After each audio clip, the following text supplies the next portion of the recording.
Hey guys, Victor here, coming at you again with another video, and today I'm going to be teaching you how to play Tearlament. Now, this isn't the first time that I've actually done one of these types of videos, but it has been a while since my last one, so I feel like this is going to be like a perfect opportunity as like a refresher, or if you're new to the channel or new to the deck, it'll be a fantastic way to show you what this deck should look like while it's in motion. Now, the deck profile that I will be using as like a basis for this video is the one that basically just came out right before this one, which should have dropped yesterday if everything went well. And I guess let's just talk about like the deck briefly itself. Now, with the banning of Bahama Shark, this deck did actually take a pretty huge nosedive in the terms of like power that it's able to set up, just because we did lose an Omni Negate and a great way to recycle our resources. But even with the hit like that, the deck is still perfectly fine, right? As the end boards that we set up are still pretty layered, and no matter what deck is going up against this one, they're going to have a pretty difficult time just cracking the board, because we just constantly have so many interactions that they have to fight through, and in a lot of situations they just can't. So with that in mind, let's jump straight into it. Now, as is always the case with these videos, I'm going to give the deck a proper shuffle to give you as authentic of a feel as possible for what your hands can and should be able to do. Now, because this is recorded live, I'm not gonna lie, I'm probably gonna mess up again at some point, as I always tend to do with these videos, just because it is a little bit difficult to, talk about your plays and perform them at the same time. Not using it as an excuse, I'm just letting you guys know.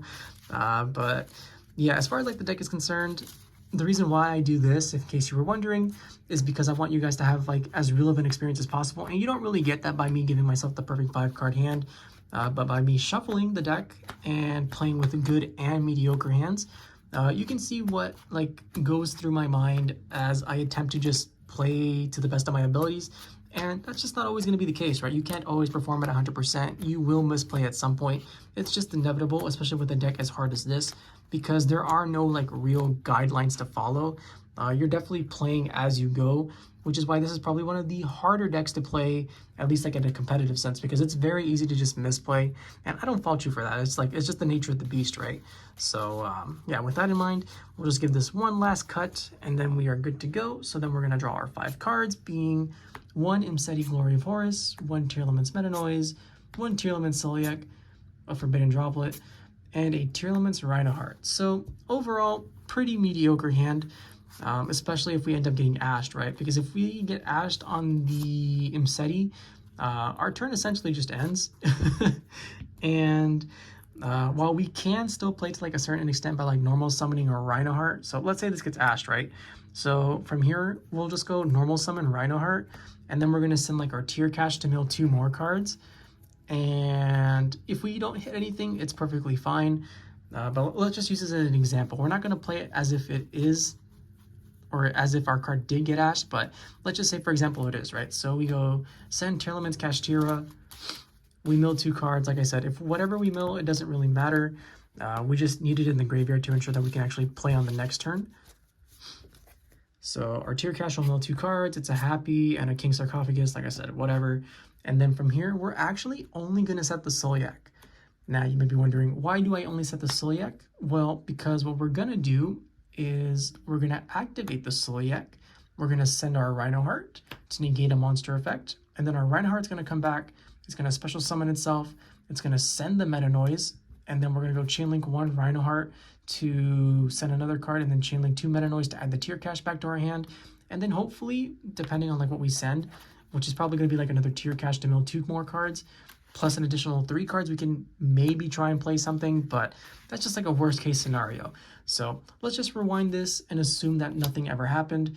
And we have these 4 plus our Meta Noise wherever it went. Now, as for what you want to discard, because you're going first, Forbidden Droplet is definitely a lot weaker, especially because we already have a monster negate in the form of Soliac and a Book of Moon and Meta Noise. So we want to conserve those cards for as long as possible. So yeah, this is going to be pretty much like a no-brainer play where we go Imseti, discard Forbidden Droplet, and then we're going to add our King of the Swamp. Or not our King of the Swamp, our King Sarcophagus, sorry. Like I said, this is pretty hard to do live, but we'll try our best. And then we add the King Sarc, and then we draw a card, and then whatever we add is probably the card that we're most likely going to discard, just so that we can get the Happy in the graveyard. So hopefully it's not that great, and it's like a Trivy Karma or something. Tearlaments Grief, which is fine, I guess. That does change things a little bit. But from here, we can go activate our King Sarcophagus. I don't want to keep calling King of the Swamp, my bad. And we're going to discard a card to send Happy. Now, as for what we want to discard, we only play one Meta Noise and we only play one Grief, but in this specific version, we play 3 Soliac. So if we lose one copy of Soliac, it's not the end of the world, and we're probably going to mill like a Scream to get another copy back from the deck. So this is probably the best candidate to go with. So we're going to discard the Soliac and we're going to send our Happy. Now from here, we're going to start doing our Horus things, and you may be wondering, what's the correct order of operations? So me personally, I just enjoy going for the Imseti first, because if you go for the Happy first, then you open yourself up to getting hit by like a Bestial, right? And if you get hit by a Bestial, that means you have to go -1 by discarding another card to send another Imseti, and you're just negging so hard at that point that it doesn't really seem worth it. Although there are certain situations as well where you can make the argument where you want them to Bestial you, as you just special summon the Happy, and then you get this one Bestialed, and as a result, your Tearlaments monsters are a little bit more safe to come out at some point during the turn, right? But I don't like playing like that. I'd very much just ensure that I can get to the zombie vampire as often as possible. So let's just move the hand down here, and then we have our Imseti and our Happy, and then we can just go straight for the zombie vampire, which we are of course playing over here. Now our zombie vampire will detach a material, and as for what you detach, it's pretty much just always going to be the Imseti, because it does happen to be a dark. So that means if you hit like a Tearlaments monster, you can at least fusion summon for something else, right? If you send with the Happy, then you obviously, while you still can fusion summon, you're going to have to fuse with the zombie vampire, and you don't really want to lose board presence that way. So, you know, just be aware, little things like that definitely matter in the long run. So yeah, from here, we're going to detach the Imseti, and we're going to use our zombie vampire, and then we're going to mill 4 cards, being a Foolish Burial, a Mudora the Sword Oracle, a Tearlaments Scream, and a Triple Tactics Talent. Now, obviously, from this one, you don't get the full view, right? Because you're also able to mill 4 cards from your opponent's deck, and depending on what you hit, you can bring one of those monsters out. And say, for example, you hit your opponent's Kashtira Fenrir, you're pretty much always going to take that instead, because then you can use the Fenrir's effect to be able to search your deck for either another copy of Fenrir, or more importantly, your Tearlaments Kashtira. But because we're just going to assume that they're not playing that, we're just going to go for the Mudora the Sword Oracle instead, which is perfectly fine. And then, because we happen to mill the Tearlaments Scream, we can now add a Tearlament Trap card from our deck to our hand, and that means that we are, of course, going to be able to add the Soliac back. So it's like it never left. Now, from here, the hand is pretty weak, but we can still manage to do some things depending on like how you want to play it. So I guess first off, what we're probably going to do is we're going to normal summon our Rhinoheart. And the thing about like the way that the Modern Tier deck plays also is that the position of the zones that you place your monsters in, it's nowhere near as important as it used to be, especially because we don't play cards like Cross Sheep or anything like that. So you don't have to be as conscious of where you place your cards, but sometimes you do, but for the most part you don't. So just be aware. And it's always like a case-by-case basis, right? Say, for example, you know your opponent's playing a deck of level 1s. Don't place these here, because then you're going to get your guys absolutely stolen from you by cards like Relinquished Anima and things like that. But we don't care about that for now. Now, from here, we're going to activate our Tearlaments Rhinoheart's effect. And we have a couple of choices, right? We can send one of our cards that fusion summons, but what the more likely play is that we're going to send the Tearlaments Kashtira just to be able to mill 2 more cards, because milling is good, and we want to mill as many cards as possible. Now, we give it a shuffle, and then our Tear Cash's effect will mill 2 cards, and hopefully they're good ones. So, Tearlaments Havness and a Primeval Planet Perla Rhino. So, not the best, but it's not the worst either. And we have another choice here. Do you want to fusion summon with your Havness, using like an Imseti to make like a Mud Dragon of the Swamp? Or you can also just like save this card for later, because we pretty much have access to like another tier monster whenever we want in the form of Tearlaments Grief. So we can just like special summon out like a Sharon or a Merle, and then send them to fusion summon as well.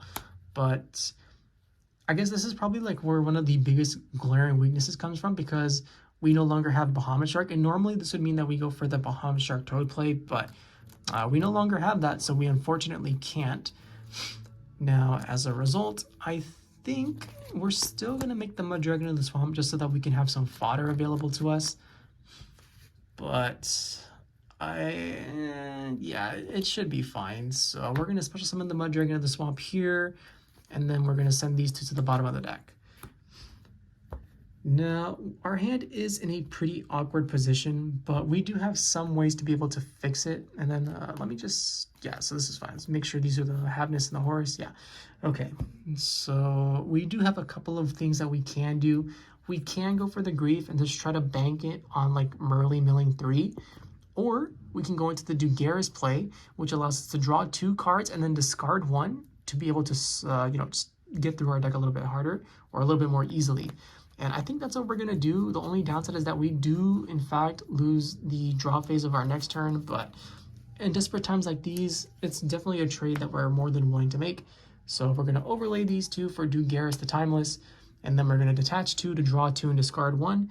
And we have plenty of valid discards in the form of Meta Noise, Celiac, and Grief as well. So it's not like we're really losing much of anything. So from here, we're going to draw 2. Being the planets and the Fenrir. So it paid off pretty well. Unfortunately, we can't use Fenrir because there's basically, we've already clogged our zones and we've used up our normal summon, right? So we can't even tribute it. So in most situations, this would definitely be like the ideal card to hit. However, we don't really need to rely on something like Meta Noise anymore just because we want to get our engine rolling, right? And even though we can use Primeval Planet, Pearl, or Rhino to access whatever we want, much like we can get like a Tearlaments Kashtira, we already happen to have one in the graveyard, so we can just discard this to add that one back and then use this for Sharon so that we can mill an additional 3 cards. And I think that's probably the best line of play that we can do. So we're going to discard the Meta Noise, and then Meta Noise's effect will trigger, and then we get to add the Tear Cast to our hand. Then from here, things are shaping up pretty well. You know, we've generated a lot of advantage. We're going to be able to access our Primeval Planet, Pearl, or Rhino. And just like that, we have another interruption that our opponent is going to have to deal with. And let me just put this here so that we have an easier time seeing it. And so now our planet will be able to activate, and it's going to search out our Tearlaments Sharon, which is pretty important because that means that we now have access to cards like Time Thief Redoer, provided this is able to hit the field. And Time Thief Redoer is just huge for the value that it generates, which I stated in the deck profile. If you didn't watch it, I hope you did, but who knows. All right, so we're going to do this. And then from here, with the Sharon, we have a couple of choices, right? We can just like discard the Fenrir, and then that provides us with more fodder for our Tearlaments Kashtira. If we want to banish it, we don't have to. But I think just establishing the just establishing the Time Thief Redoer is already pretty huge. So we're gonna go for Sharon, and we're just gonna get rid of the Fenrir. And then we're gonna special the Sharon, and then we're gonna mill 3 cards, being the Forbidden Droplet, doesn't matter. We already used this effect, so also doesn't matter.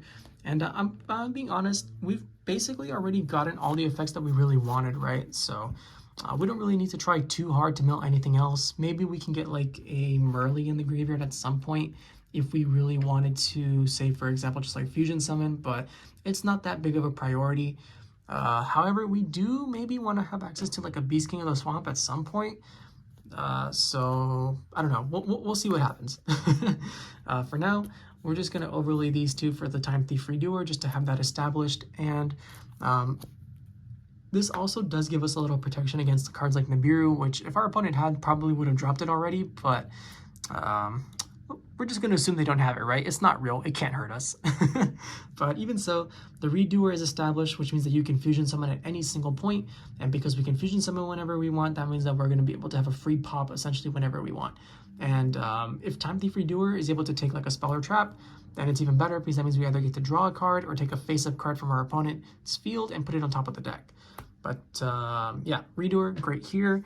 And then we're basically not using these cards anymore for whatever reason, so we can just link these 2 off into our IP Masquerena. And now the biggest question that remains is it worth it to use our Kashtira Fenrir for this turn, or should we save it for the next turn? Now, as I said earlier, we do want to send, or not send, we do want to put like a Beast King of the Swamp in the graveyard somehow. And I guess let me actually take this back really quick because there is another way that we can go about it that I just neglected to show you guys. And that's by just straight up using this to mill 3 more cards. And what I mean by that is that we can go into Grief. And this is probably the better play. This is what I mean, like, it's very easy to misplay, and this is something that I normally wouldn't catch in like the heat of the moment, right? Unless I'm like really locked in, which isn't always the case. So we can special summon the Merly, and then we send the Zombie Vampire because it's a dark attribute. And then from here, we're gonna mill 3 more cards. And even if we don't hit the Beast King of the Swamp, we're honestly fine for the most part because just by having the Merly in here, that means that we have satisfied the conditions to be able to make Kaleido Heart during our opponent's turn. And Kaleido Heart's a pretty nice card, I'm not gonna lie to you. But even so, you know, we special summon the Merly, we mill 3. Hopefully Havness isn't one of them, but it probably will be. Yep, first card off the top, how did I know? And Solyak and a Imseti. Now, the cool thing about this is that I don't know if you've been paying attention, but we actually haven't even used the Solyak yet this turn. The first one was discarded off of King Sarcophagus, and the second one that we have is in our hand that we got off of a Scream. So now we can guarantee that we have a second Tearlaments Kashtira, so that means that we can be a little bit more carefree with the one that we currently have in our hand. So we can add that to our hand, and then from here, because we hit the Solyak, that's actually pretty impactful, I'm not gonna lie, as that means that we no longer have to just like link these 2 away, right? We can keep them early on the field and we can send it for Solyak, so we have another avenue for accessing our fusion monsters now, which is honestly pretty huge. And now we can activate our Tearlaments Kashtira, special summon it. What I typically like to banish is our traps, just so that we have a higher chance of getting them back in case we hit the Grief, but we've already used Grief, so that's not going to be happening for the rest of the turn, but for the rest of this turn. But even so, like, it's still perfectly fine, and it's very much preferred just because you don't really want to banish your monsters in case you're like in a very life or death situation where if you don't banish something, you're just going to lose the game. So yeah, we're going to special summon the Tear Cache there. And then let me just put that one there. Sorry, like the zones are pretty small because my setup is a little wonky, but we're going to special the Tear Cache, and then we're going to mill 3 cards, and hopefully at this point we can hit a Beast King of the Swamp, Call by the Grave, Imseti, and oh, perfect, final card, always, right? And just like that, we basically have everything that we need to be able to win the game. So from here, we're just finally going to link these 2 off into the IP Masquerena, and just like that, like the board, while it may not look very strong, is honestly deceptively difficult to break through because we have that IP, which can go into the SP Little Knight to banish something. We have the Time Thief Redoer to fusion summon into something and then take a resource. We have the Merly, which can be sent with the Solyak in order to fusion summon, which means that, so, okay, let me rephrase that. So we have a SP Banish, a Time Thief Redoer fusion summon, a Negate, a Pop. We have a Shuffler in here somewhere. Yeah, we hit the Medora right there. We have 2 potential fusion summons in the form of Sharon and the Merly, which means that we can access both Rukolos and Kaleido Heart on the same turn if we so choose to. And we have plenty of other options that we can make as well, right? Like we have the Predaplant Dragostapelia that we can make because we have the Mud Dragon in here. Because we hit the Havness, we can also go for like a Garura, provided our opponent just like passed for whatever reason. And we just need something to go for a lot of damage. And yeah, you know, like this is honestly like a pretty strong board no matter how you slice it. So let's just count that up again. So we have a Negate, depending on what it does, it's either a draw, a putback, or just a banish itself, which leads to a fusion. We have a Pop, a Banish, another fusion, and then a potential mill 3, which, I mean, if we're going to use this, ideally something like Havness is in the deck so that we can have another chance to actually fusion summon again. But you're probably going to be holding this to your next turn, provided like you actually survive and your opponent can't break your board, which, I mean, they're probably not going to be able to. And then we still have like like I said, we have multiple choices because we can access every single fusion in our extra decks. So we can get the Grapha, we can get the Rukolos, we can get the Kaleido Heart, we can get the Dragostapelia, Garura, whatever. If you want it, you have it.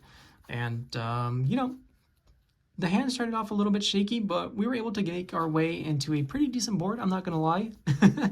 And that's just like one of those things, right? You can very easily just turn nothing into something with a deck like this, which is something that you normally don't really get with a lot of Yu-Gi-Oh decks. And it's why I enjoy playing it so much, because it really does reward your expression or your skill expression pretty well.